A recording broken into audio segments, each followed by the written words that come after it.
Histakol b'nei, this is the letter which the Chosid is writing to his son. Histakol b'nei, mishehichav amoris libo. You should gaze upon the person who God endowed with a broad understanding. V'imshilo b'machshavto. He says, gave mastery over his own mind. Upokach einov b'tovlo.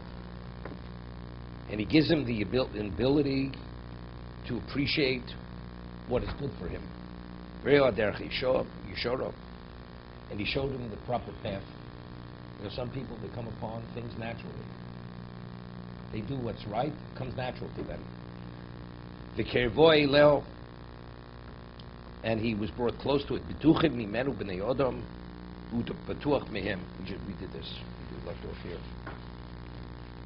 Because of his integrity and his proper behavior and his goodness, people are secure with him, he's secure with others. People trust him. We need him. He's on good terms with them, and therefore he's protected from them, because people trust him. Avdu b'nei Odom Yitzram.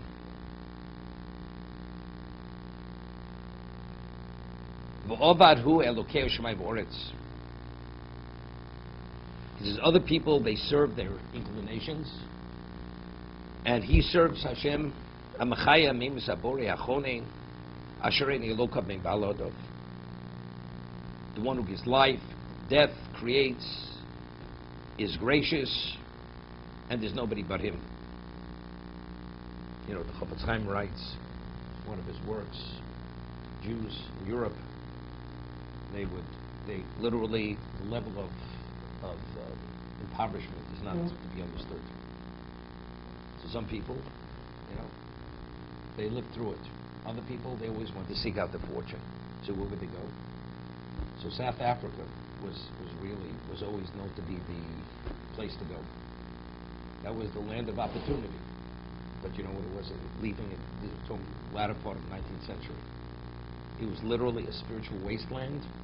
Most people went there, did not survive Jewishly, and many of them didn't even come back to their families. They abandoned their families, they remained, they remarried there, they even married women who weren't even Jewish, and they remained. They gave up everything.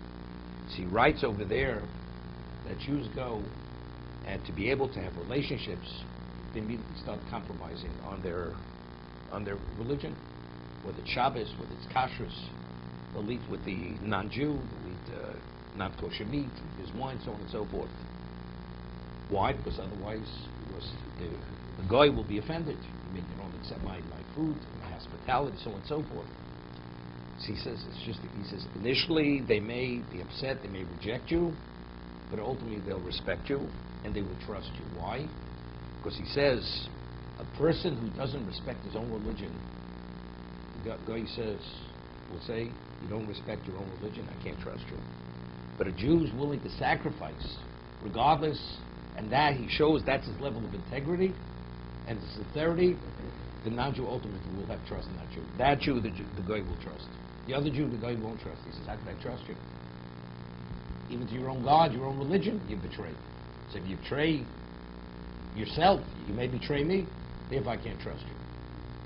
He's speaking about a person over here. He's a good person, he's a person of integrity, and he relies on God. And he's secure with himself. People are comfortable with him. He's on good terms with them. He feels protected from them. Kama beino bein anoshim boru matzvneim v'zaku chobeim.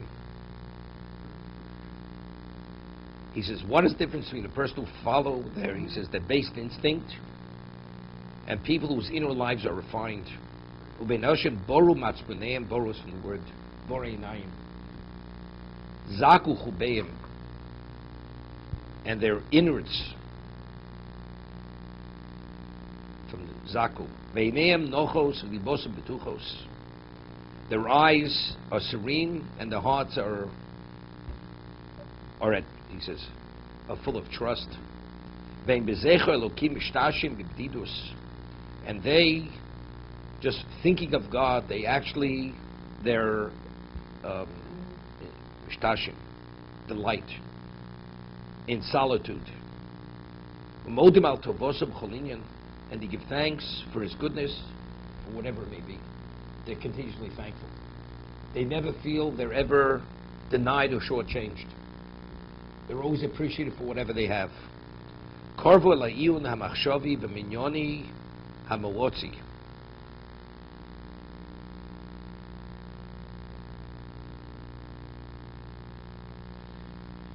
Karvu la'iyun hamachshavi b'minyoni hamawotzi.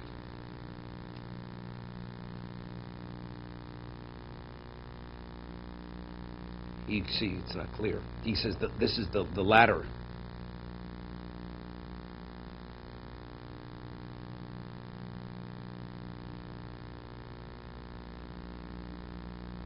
But he says the ones who go after the base instincts, they're into, he says, speculation, theoretical, mathematical, theological, and cut through the veil that keeps one from seeing the ways of inwardness. Koru mosach haru'us v'darkei hamitzponim v'giu al hamargo ha'emes ha'yigiyah. I'm not sure. Doesn't go together. They come to an inner peace of truth. Yeah, but then again, what does that mean? He says, the latter devote themselves to all areas of speculation, theoretical, mathematical, theological, and cut through the veil that keeps one from seeing the ways of inwardness. What do I mean? Devote themselves to areas of speculation. Theoretical, mathematical, theological, and cut through the veil that keeps one from seeing the ways of inwardness. What do you mean? If you see the ways of inwardness, then you see it correctly.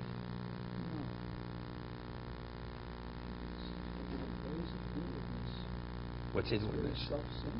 And that's what it means. What does it mean? They're into they devote themselves to all their speculation. Speculation is contemplation.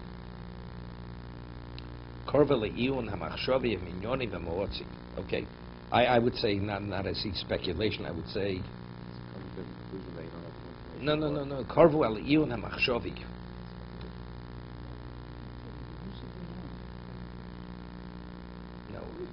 It means reflection. Minyoni, it means calculation.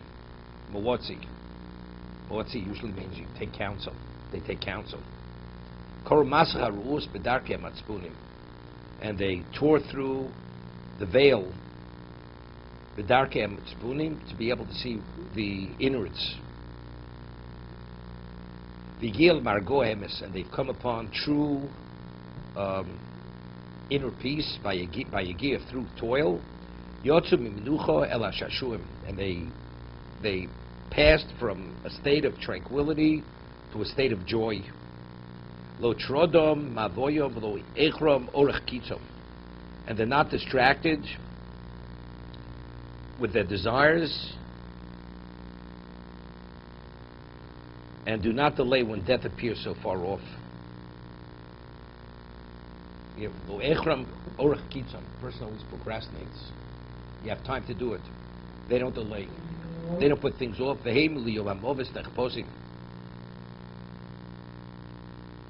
says they proceed eagerly to the day of death, but are wary of what will follow it. Therefore, they live the day as if it would be their last day. This is the Mishnah Judeo-Arabic. Right? A person do tshuva the day before he dies. Do you know when you're going to die? So you have to treat every day because you don't know when that last day will be. You have to live responsibly every moment. To be continued. Okay.